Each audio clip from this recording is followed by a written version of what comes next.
Ces derniers jours, de milliers de jeunes Camerounais ont retenu leur souffle devant les listes d'affichage ou leur téléphone. Certains ont laissé éclater leur joie en découvrant la mention admis. D'autres, malheureusement, ont connu la déception. Mais au-delà des résultats, une autre question commence déjà à se poser. Et maintenant, après le baccalauréat, quelle direction prendre? Faut-il obligatoirement aller à l'université? Les grandes écoles sont-elles une meilleure formation? Les formations professionnelles offrent-elles aujourd'hui de vraies opportunités? Comment choisir une filière sans simplement suivre la mode, les avis des autres ou même la masse? Le baccalauréat est souvent présenté comme une porte qui s'ouvre. Encore faut-il savoir vers quel chemin cette porte mène. Donc bonsoir à vous qui nous regardez. C'est un plaisir de vous retrouver une fois de plus sur ce plateau pour parler d'un sujet assez intéressant. Voilà, aujourd'hui, c'est même une édition spéciale puisque nous avons eu les résultats du baccalauréat général disponibles. Il y a eu beaucoup de joie pour les amis et beaucoup de pleurs pour ceux qui n'ont pas eu, malheureusement. Mais bon, beaucoup de courage à vous sur ce plateau. Nous allons essayer de parler donc de l'après-bac. C'est quoi la suite? Quelles sont les opportunités? Voilà les ouvertures. On aura l'occasion d'en parler avec Kevin Mandoum. Bonsoir Kevin. Bonsoir Gabelle. Comment tu vas? Ça va super bien, merci. Quand même. Plutôt bien. Voilà, aujourd'hui c'est plutôt un jour, une journée spéciale. Je ne sais pas si tu avais aussi une connaissance qui composait le baccalauréat. Malheureusement, pas cette année, parce que les plus récents, ils ont déjà validé vers l'année dernière. Mais la génération qui va suivre de l'année prochaine, il y a quand même du probatoire. Donc, ce sera également cette joie-là de crier. On croise les doigts en tout cas. Avant de débuter voilà, l'échange avec Kevin, je vous propose de déguster cette galette musicale. Makosa Malondo. Longo. Chou. Général. Tout ce qu'elle me demande, moi je donne. Moi je donne. Ma petite madame a les formes. Elle est devenue la daronne, la patronne. Ma petite madame, moi je l'aime. Ajere ma woman Dorothy. See my money for Givenchy. Honeymoon for Miami. Asamare ma woman Dorothy. See my money no be anything. My family say na Tobasia. Ils ne savent pas que c'est sucré quand c'est nouveau. C'est sucré quand c'est nouveau. C'est sucré quand c'est nouveau. C'est sucré quand c'est nouveau. Le dollar est sucré quand c'est nouveau. C'est sucré quand c'est nouveau. L'amour est sucré quand c'est nouveau. C'est sucré quand c'est nouveau. C'est sucré, c'est nouveau. C'est sucré, c'est nouveau. Ah oui, c'est sucré quand c'est nouveau. C'est comme ça, même le bac est sucré quand c'est nouveau. Mais après là, ça devient encore plus compliqué, hein, Kevin. Je ne sais pas si tu es d'accord avec moi. Gabelle, j'ai envie de commencer mon propos en disant est-ce qu'on les dit ça tout de suite? On attend quoi? On attend encore un peu. En Ils sont tout même cas, pas prêts. félicitations à tous ceux qui ont réussi à leur examen, que ce soit le CEP, le concours, le BEPCE, le CAP, vraiment. Si tu es même passé d'une classe intermédiaire à une autre, vraiment félicitations parce que toute réussite se célèbre. Donc maintenant, c'est quoi la suite, Gabelle? Voilà, on va en c'est parler ça. forcément. C'est pour ça que nous sommes là sur ce plateau. Kevin, pour toi, quelle est la question qu'un bachelier doit se poser? Quelle est la première question qu'un bachelier doit se poser après les résultats? Gabelle, la question, ce n'est pas après les résultats. C'est pendant la préparation de son examen. Après ce bac, qu'est-ce que je fais? Parce que quand on est en seconde, on sait qu'après la réussite, on part en première. Ouais. Après la première, on va en terminale. Mais après la terminale, bon Voilà, nombre vont dire, ok, j'irai à l'université. Quelle université? Pour faire quelle filière? C'est quoi ton plan de carrière? Et est-ce que tu as pris les conseils de maman, papa? Forcément, vu qu'ils sont les parents, les premières personnes qui donnent l'orientation scolaire, qu'est-ce qu'ils envisagent avec toi? Forcément, il y en a d'autres qui vont attendre de venir de leurs parents, mais les enfants un peu plus avancés, plus ouverts d'esprit, ils disent déjà ce qu'ils veulent faire après le bac. Donc, ce n'est pas directement après, comme les résultats sont sortis, que là, c'est là maintenant que tu commences à réfléchir. Ouais. Sinon, tu n'as que à peine 2 mois devant toi. et tu vas te buter, que ce soit dans le choix, Ouais. que ce soit dans l'orientation de ta carrière et même dans le financement. Voilà. Imagine, c'est maintenant que tu décides de faire, je sais pas quoi, le CUS, parce que ceux qui ont fait Terminal D en fait partie. Je me voyais une très grande infirmière médecin travaillant peut-être même à l'hôpital général ou même dans l'hôpital de l'autre côté là-bas. Hein. Je me voyais même pas ici au Cameroun. Je savais que non, je suis une très grande médecin gynécologue. C'est comme si je n'avais même pas un choix de vraiment ce que je devais faire Ah comme spécialité. Une chose est sûre, je me voyais avec une blouse, qu'elle soit blanche, bleue, je sais pas. Donc vraiment, il faut vous questionner. Vraiment big up à ceux qui se sont questionnés depuis, parce qu'il y en a déjà qui sont dans les prépas concours, ceux même qui on a déjà payé leurs frais de scolarité, ils savent vraiment où ils vont aller. Mais pour ceux qui ne savent pas encore, il se fait pas tard. Vous pouvez faire un très bon choix en moins de quelques jours de la rentrée universitaire. Parce que oui, il y en a qui sont encore perdus et préfèrent souvent suivre la masse. Voilà, tu as peut-être des camarades de classe, il y en a qui disent que bon, moi je vais aller à l'université. On a cette mouvance d'aller à l'université, Kevin. Est-ce que l'université est le seul choix possible après le baccalauréat quand même? Pas du tout, Gabelle. Aujourd'hui, on a des écoles de formation. C'est vrai que c'est très carré. Après son bac, on pense à l'université. Je ne sais pas pour faire quelle filière, en 6 000, en 6 500, en 6 voire même 2000, ou après s'orienter dans quel domaine. Aujourd'hui, on a quand même des écoles de formation qui ouvrent là. Tu peux directement après ton bac, si tu es très apte avec les métiers de maintenant, des métiers qui vont vraiment te mettre dans la fonction directement. On a des métiers, des techniques là, électricité, menuisier. Vraiment, il y a tous ces métiers-là. On n'a pas forcément besoin d'aller à l'université, plus précisément à l'université publique, pour pouvoir apprendre ces matières-là. Voilà. Il faut aller dans des écoles de formation qui offrent ces branches. Voilà, les écoles de formation, justement, est-ce que peut-être c'est plus valorisé? Il y a plus d'opportunités avec une formation. Je prends l'exemple que ce soit une formation, que ce soit financée dans l'entrepreneuriat, dans les métiers numériques. Bon, quels sont les secteurs qui recrutent le plus aujourd'hui, le secteur le plus demandé, voilà, où la demande se fait vraiment, où les demandes sont nombreuses? Pour quelqu'un qui vient d'avoir son bac, par exemple, voilà, que faire au niveau des opportunités pour quelqu'un qui ne veut pas entrer à l'université, faire une filière classique comme tout le monde et sortir un peu de cette zone-là? Quels sont les secteurs qui recrutent le plus actuellement? Alors, Gabelle, s'il faut parler des secteurs qui recrutent le plus actuellement, il faudrait déjà que je connaisse à la base c'est quoi le profil d'un candidat qui vient d'avoir son baccalauréat. Je ne peux pas te dire que directement là, les médias recrutent plus, ou bien le numérique les porte, ou bien le secteur des bâtiments, des travaux publics recrute le plus. C'est déjà de se mettre dans la peau de tout un candidat, d'un candidat qui a le profil, qui a un multi-profil, j'ai envie de dire ça comme ça, pour pouvoir comprendre. On sait qu'actuellement, en tant que, je vais prendre mon côté un peu parent, même quand tu es à la maison dans la gestion de ton foyer, tu as des problèmes de plomberie, de maçonnerie, et ce sont ces gens-là que tu sollicites un peu plus, que ce soit que tu vas aller chercher sur le numérique ou appeler directement parce que maintenant, ils ont la possibilité de coller leurs flyers un peu de partout.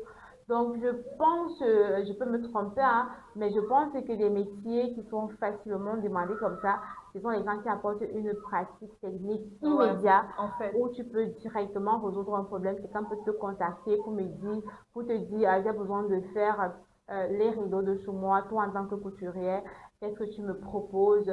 Mon tuyau d'eau à lâcher, est-ce que tu peux me régler ça à l'heure? Des petits métiers, pas des petits métiers, pardon, des métiers pareils. Maintenant, dans l'administration, pour ceux qui aspirent à être dans des grands bureaux, c'est vraiment misé sur des concours. J'en ai pas fait d'ailleurs, Gabelle, mais je me dis qu'ils avaient eu l'information, j'ai envie d'appeler ça information, ayant grandi dans une famille, j'ai envie de dire très modeste, où on n'a pas quand même eu la possibilité d'avoir des grands génies, et même qu'avec mon génie que j'avais de moi-même, quand tu sollicitais un besoin comme ça de carrière, il y a vraiment des stigmatisations. On va te dire que non, ce que tu veux faire là, ça va pas donner, c'est la prostitution. Je pense qu'il y a même, je vais pas juste te dire c'était un oncle ou une tante, mais c'est qu'entre les deux. Je vais pas dire c'était maternelle ou paternelle. Quand j'ai parlé de mes métiers de rêve, parce que j'avais quand même 3 métiers de rêve, steward, dans la communication que j'excelle aujourd'hui, que je débute en fait, et ou bien athlète. Et la personne m'a carrément dit que ce sont des métiers de prostitution. Vraiment, si tu passes le temps à sauter d'un avion à un autre, c'est que tu vas faire ici. Donc, la personne m'a vraiment fait le décryptage de chaque métier en me disant que c'est quasi impossible. Et j'ai fini tout mon parcours secondaire comme ça, sans maintenant oser me projeter. Et l'année a fini, après le bac, oui, j'ai pu m'orienter comme je pouvais. Donc, à un moment donné, même quand tu as l'ouverture d'esprit, la vision qu'il faut dans la famille, oui, la famille impacte, on ne t'encourage pas. Et même si on t'encourage, on va te dire qu'il n'y a pas les moyens financiers pour ça. Même si tu te mets à charbonner, que non, peut-être que je dois travailler. Oui, parce qu'à l'époque, on faisait les travaux. Pas à l'époque, même qu'aujourd'hui, certains font toujours. Moi, par exemple, j'ai financé une partie de ma scolarité où je faisais les travaux sur un père. On faisait la journée à 1500 francs et on cultivait, bon, je faisais la journée, ça me revenait à 1500, il y en a qui faisaient 2000, 3000, mais il fallait cultiver des longs sillons et un sillon, c'était 100 francs.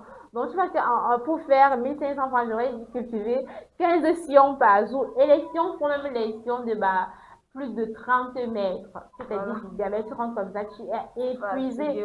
Donc, tu vois que même si je me bats comment à la tâche avec 1500 francs le jour, je ne peux pas quand même financer un concours de renom comme entrer en tant qu'hôtesse dans une compagnie aérienne. Donc, le problème aujourd'hui, c'est vraiment l'orientation familiale. Tu peux bien avoir l'ouverture d'esprit, mais est-ce que les gens t'encouragent? Est-ce que les gens te soutiennent en te disant que non, c'est possible? Voilà. Et mettre parfois même les moyens en jeu. Choisir son avenir, c'est une décision importante. Et il est donc normal de prendre le temps de réfléchir avant de s'engager dans une voie. Restons ensemble dans quelques instants. Nous parlerons des erreurs à éviter et des opportunités à saisir après son baccalauréat.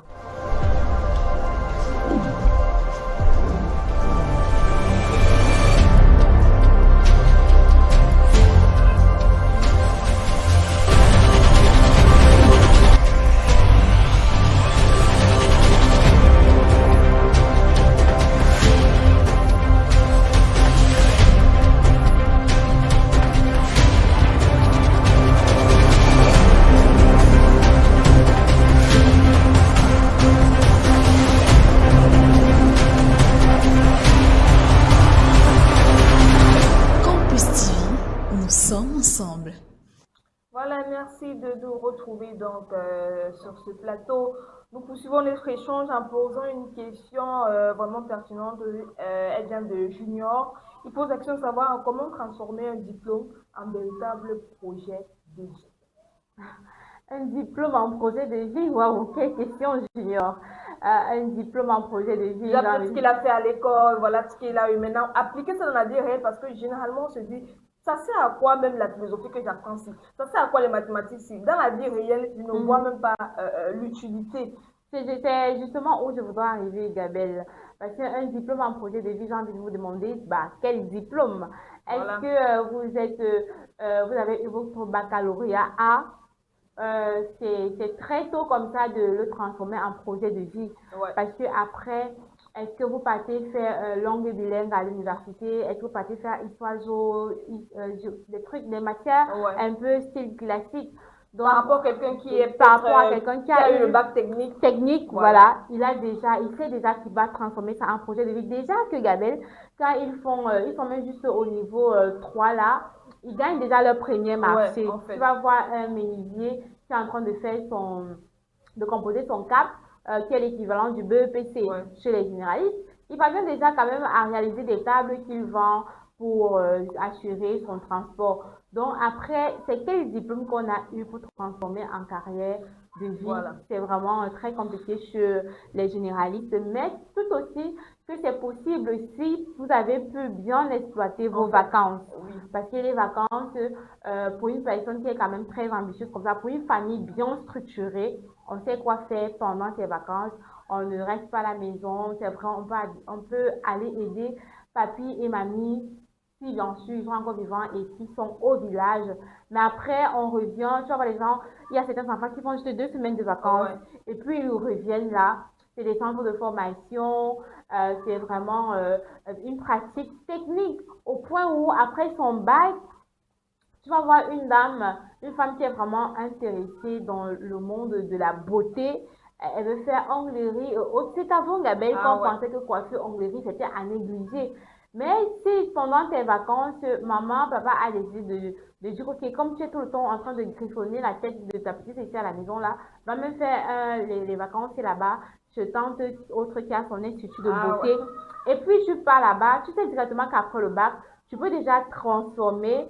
Tu peux aider les parents, parce que moi j'appelle ça de l'aide, à amortir la pension universitaire en coiffant des gens de tes camarades de classe. Parce qu'après le bac, c'est vraiment le bling-bling sur les filles, les ongles par-ci par-là, les coiffures, ton design. Tu peux y aller lancer ton activité, qu'on va appeler ça l'entreprise A de départ. Et maintenant, tu continues tes études dans un domaine précis. Il y en a qui vont aller jusqu'au master, le doctorat en ceci.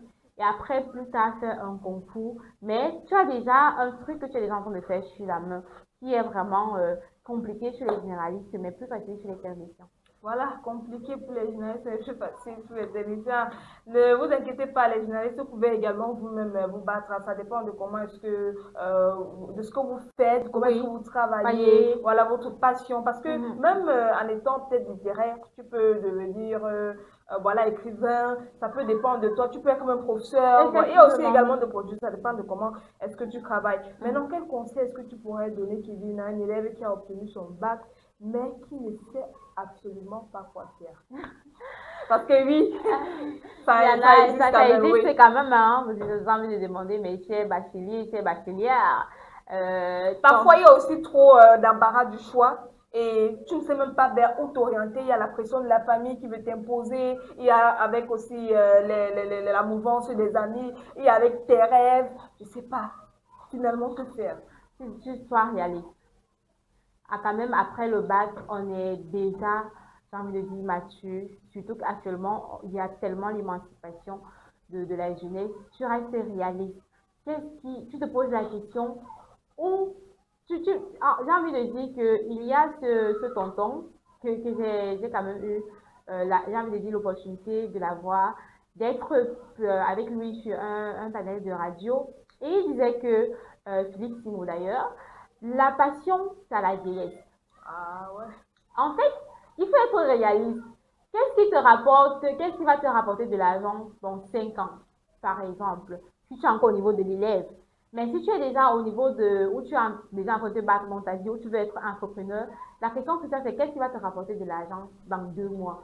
En fait, oui. Il faut être réaliste parfois. Oui, il faut être réaliste. Si je mets déjà mes 100 000, est-ce que je pourrais avoir 20 000 dans 2 mois? Si tu peux déjà avoir 20 000 dans 2 mois, ça vaut la peine de te lancer. Alors, si tu viens d'avoir le bac et que tu es mélangé comme ça, tu ne sais pas quoi choisir, il y a la famille, il y a les amis, il y a toi-même tes rêves. Ma chérie, mon chéri, garde tes rêves pour après. Parce que quand tu pourras te faire assez de cash, tu pourras réaliser autant de rêves. Si peut-être ton rêve, c'était de devenir, je ne sais pas quoi, communicatrice, même à 40 ans, tu peux créer ton média. Tu peux, et peu importe même ton domaine, la communication, c'est vraiment la base, c'est la compétence d'or pour faire un service.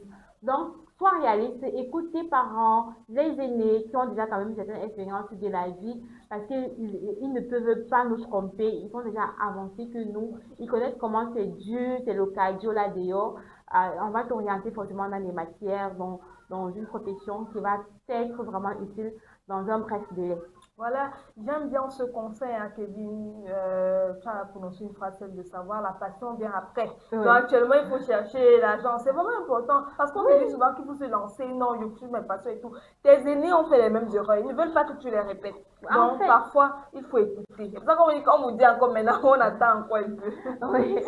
Voilà, le baccalauréat ouvre une porte, mais c'est chacun de nous qui choisit le chemin à emprunter derrière cette porte. Cette émission nous rappelle qu'il n'existe pas un seul parcours vers la réussite. Université, grandes écoles, formation professionnelle, entrepreneuriat ou apprentissage d'un métier, chaque voie peut conduire à une belle carrière lorsqu'elle est choisie avec conviction, préparation et persévérance. Donc merci Kevin, vraiment merci beaucoup pour ton conseil, surtout avec l'appui des accompagnants, des analyses de monsieur Félix. Voilà. Ah d'accord, merci Gabelle pour l'invitation et vraiment félicitations encore à tous ceux et celles qui ont réussi leur examen. Soyez vraiment à l'écoute, soyez réalistes, oui, fêtez, jubilez, criez quand on traite votre examen, je ne sais pas, de bac d'influenceurs et autres, mais vous avez mérité ces 9 mois sous le soleil, sous la pluie, c'est des nuits de sommeil, vous avez même fait des stages bloqués, ah c'est le mot que je cherchais, mais maintenant soyez réalistes et optez pour une filière qui va plutôt vous être utile à long terme. Voilà, comme Kevin l'a si bien dit, félicitations à vous, à tous ceux qui ont aussi le baccalauréat. Voilà, et pour ceux qui ont malheureusement échoué, voilà, dites-vous que ça va aller, gardez confiance, l'espoir, l'année prochaine, ça va peut-être passer. Donc, merci de nous avoir suivis. On se donne rendez-vous à très bientôt pour une nouvelle livraison de Nous sommes ensemble. Un cadre scolaire se démarque par sa discipline. Le complexe scolaire bilingue Hygienix est un établissement bâti aux normes internationales, garantissant une émulation intellectuelle grâce à la rigueur pédagogique. Enseignement général bilingue, enseignement technique industriel et commercial bilingue du premier au second cycle. Nous disposons d'un cycle primaire et maternel bilingue. Notre complexe possède des ateliers entièrement équipés pour des cours pratiques, laboratoires, informatique et une bibliothèque. L'avenir de vos enfants se prépare ici. Réservez une place dès maintenant. Le complexe scolaire bilingue Hygienix est situé derrière la chefferie PK17.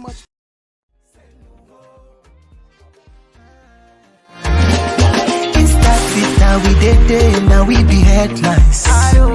TikTok, connected, now we be dancers. Love it is sweetie when you new. Don't love the tasty when you nyang. It be like say they don't fool you. See as you knock a big man down. I should my woman Dorothy. Small money for Bugatti. Family say not Dobasia. As I carry my woman Dorothy. Scatter the thing for Miami. See this your love to kill me.